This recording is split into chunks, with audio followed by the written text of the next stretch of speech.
In the first glimmers of day, Tudha stood upon the Dawn Bridge at the high eastern edge of Hattusa. He was alone apart from the adult she-wolf sitting faithfully by his side. The air was still and quiet, apart from the cawing of distant crows and the gentle trickle of the Ambar stream, running along the ravine floor far below. Resting his back against the bridge parapet, he gazed across the lower town, where the Ambar dribbled on like a tired vein. On its muddy banks near the great storm temple stood a tall granite stele. The spreading sunbeams of dawn slid across the funerary relief slowly, as if bringing to life the mighty figure it depicted. King Hattusilis III, wearing the tall thorned crown of the gods. A giant, in all senses of the word. Dead. Gone. 7 summers ago. Tudha closed his silver eyes. The wolf licked his hand, her breath hot on his skin. He came to the bridge like this every morning, to commune silently with the spirit of his father, and to prepare himself for another day of rule. "Rejoice!" the storm priest had proclaimed at Tudha's coronation rite. "For the gods appoint Tudha, scion of Hattu, as their earthly vessel. He will be the greatest of great kings, a warrior, a protector, a diplomat, a father to all vassals, the one who will restore the Hittite Empire to its zenith." Memories of the explosive cheering and singing that had followed rang in his head. It sounded almost mocking now, for in the 7 years since, the empire had withered. Crops, manpower, the treasury, everything had waned.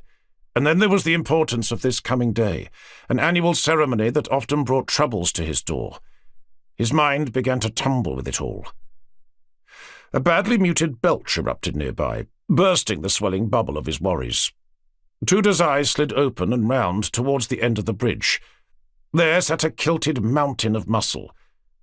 7 years ago, the man had meant nothing to him. That had changed forever after that moment with Heshni. Scarpi was now his high general and protector.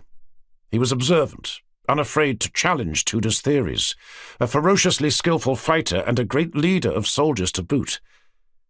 As if Scarpi heard these thoughts of Tudha's, he sat up a little taller, looking like a god of war, stony-faced, formidable.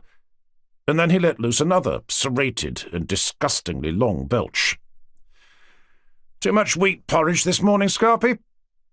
Scarpi grinned, patting his chest. "If only, Labana. Not enough wheat for that. Pelkey put some mushrooms in it, you see. He said it would spin it out and add a delicate edge of flavour." His face scrunched up in disgust. "Made the porridge taste the way a week old loincloth smells.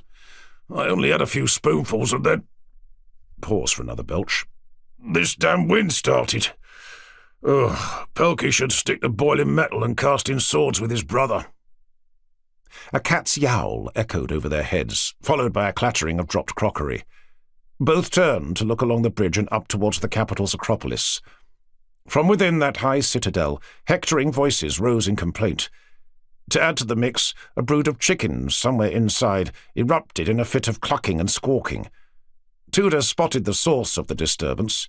A cat, white and spry, leaping up onto the Acropolis parapet and bounding along there with a stolen cut of fish in its jaws. The cat hurried down to where Scarpi was sitting and took shelter behind his legs. Scarpi chuckled and stroked the cat's head as it munched into its ill-gotten meal.